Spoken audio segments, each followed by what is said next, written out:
Beaucoup de mères se demandent si elles devraient donner une tétine à leur bébé lorsqu'elles les laissent seuls. Il faut dire que de nos jours, l'utilisation de la tétine est devenue plus une habitude qu'un véritable besoin.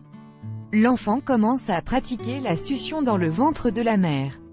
Il a été prouvé que le réflexe d'aspiration produit une sensation de tranquillité et de paix chez le bébé. C'est grâce à l'aspiration du sein que la production de lait maternel est stimulée, en plus de réguler la quantité appropriée pour chaque cas particulier. Avantage de l'utilisation de la tétine pour les femmes qui ont des fissures sur les seins ou qui ont mal lorsqu'elles donnent le sein à leur enfant. L'utilisation du biberon et de la tétine est généralement une libération. D'autre part, certains parents ont recours à la tétine pour calmer leurs enfants. C'est souvent le cas des parents qui ont leur premier enfant et ne savent pas comment canaliser ses pleurs. Dans ces cas, lorsque l'enfant n'arrive pas à trouver le sommeil, l'utilisation de la tétine peut l'aider à se détendre et à s'endormir. Par ailleurs, si votre bébé doit passer un examen médical ou recevoir des vaccins, cet instrument d'aspiration le distraira et le réconfortera, car ce réflexe lui rappellera la chaleur de votre poitrine. En outre, des recherches sur l'utilisation de la tétine indiquent qu'elle pourrait réduire le risque de souffrir du syndrome de mort subite du nourrisson, SMSN. Même si cela n'a pas été encore prouvé avec une rigueur complète. Si vous devez voyager en avion avec votre enfant, l'utilisation d'une tétine aidera le bébé à réguler les changements de pression d'air. Les nouveau-nés ne peuvent pas toujours le faire volontairement comme les adultes.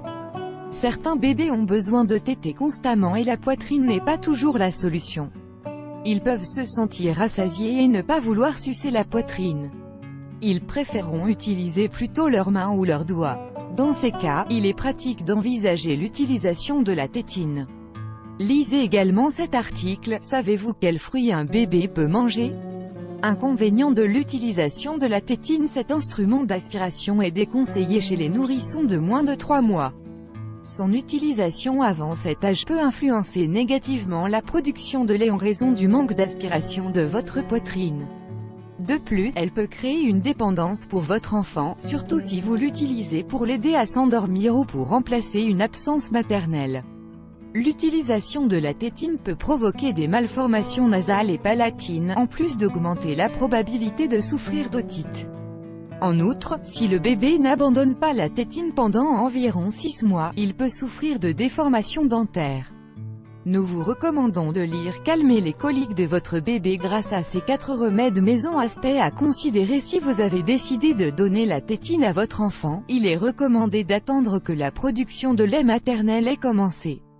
Vérifiez toujours que la tétine soit très propre avant de l'offrir à votre bébé, car vous diminuerez ainsi l'exposition aux infections.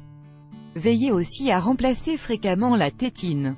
Vérifiez que la tétine ne soit jamais endommagée car votre bébé pourrait s'asphyxier s'il avalait de petits fragments. Essayez de chercher d'autres alternatives avant d'offrir une tétine à votre enfant.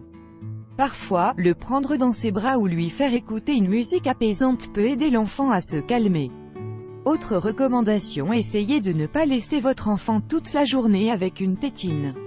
Offrez-lui un hochet ou laissez-le jouer avec ses mains avant de lui donner la tétine. Il est essentiel de considérer le bien-être émotionnel de votre enfant. La tétine devrait s'utiliser pour faciliter le contact physique, mais pas pour le remplacer. Transmettez-lui votre amour avec tout votre corps en le caressant et en le regardant dans les yeux, comme vous le faites quand vous l'allaitez. La tétine ne devrait pas s'utiliser pour que l'enfant reste seulement sage ou pour le calmer. Votre bébé doit expérimenter avec ses mains et sa bouche, faire des gargouillis, parler et même chanter. Si sa bouche est toujours occupée avec la tétine, il aura moins l'occasion d'expérimenter sa voix.